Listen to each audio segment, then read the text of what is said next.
All right, so in this video, we want to talk about price objection. Price objection is probably one of the easiest objections to get around because your customer is first admitting that yes, the work needs to be done, and yes, they would like you to do it. The only problem is the price. Now, what we need to do is narrow down with the customer what about the price is the issue, because there are a couple different factors that go and play in here. And the only reason why price is a factor at this point is because you did not do a good enough job selling the value that the customer is looking for to overcome that objection. So we need to figure out what that is. One of my favorite sayings is price is only an issue in the absence of value. So keep that in mind. Anytime someone gives you a price objection, it's because you have not presented enough value. And then what you need to do is figure out what that value is. Okay. Just a key example.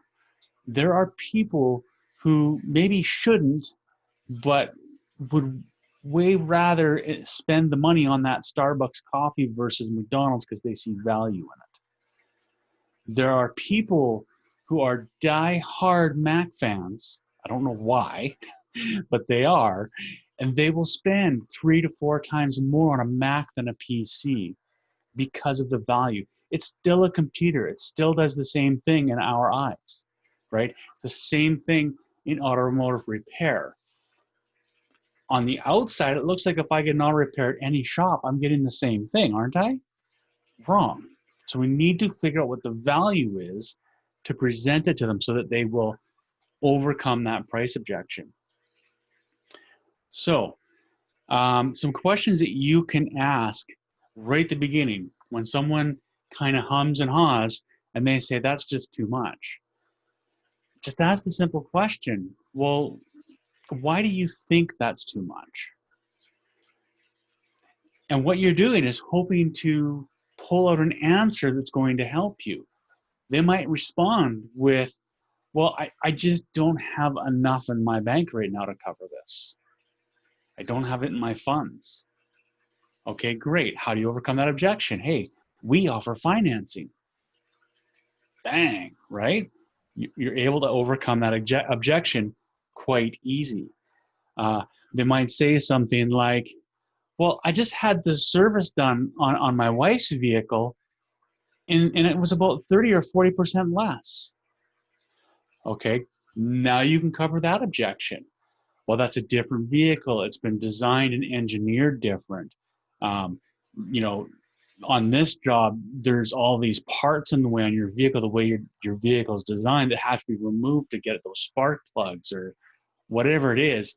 You can walk them through the process and explaining why this vehicle is going to cost more than that vehicle. So that's definitely something to consider. Other shops are cheaper. So here's, right, this is going to be a common one. I've gotten a quote from this shop and they were cheaper. So now you got to make sure, you got to ask them, well, look, what I want to just make sure here is that, we're comparing apples to apples and not apples to oranges, because it's very important to distinguish the difference so you know what you're paying for. Did I mention to you that our work comes with a 2-year, 24,000-mile warranty?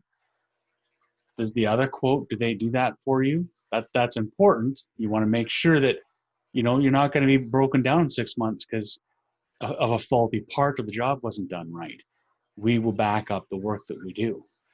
We're going to have your car for a couple of days. We have a courtesy shuttle or a courtesy car. Does the other company have that for you?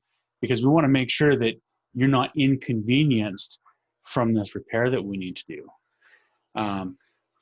So make sure that whatever the benefits are that you have versus the competition, that you're helping establish those so that they can know the difference.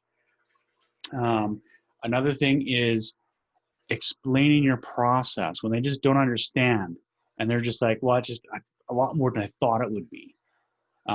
Explain your process. Tell them, like, this is so much because of all of these things, A, B, C, and D, that we have to do to complete this job. It's not a quick, bring it in and it's done in half an hour kind of thing, right? A lot of customers don't realize how long something takes. All they know is they drop the car in the morning, they pick it up after work. It's more for their convenience to be able to do that. They don't realize that it's going to take you 4.5 hours to complete that job. And that's what the price is. So make sure you explain that. So those are just a couple of the price objections that we have. I'm going to cover in the next video other different types of objections that you can have and how you can get around those. But it's always good to create yourself a cheat sheet, if you will, of objections. Write these down, have them somewhere so that you can memorize them, so you can think faster on the fly when customers give you an objection. So with that, we will catch you on the next video.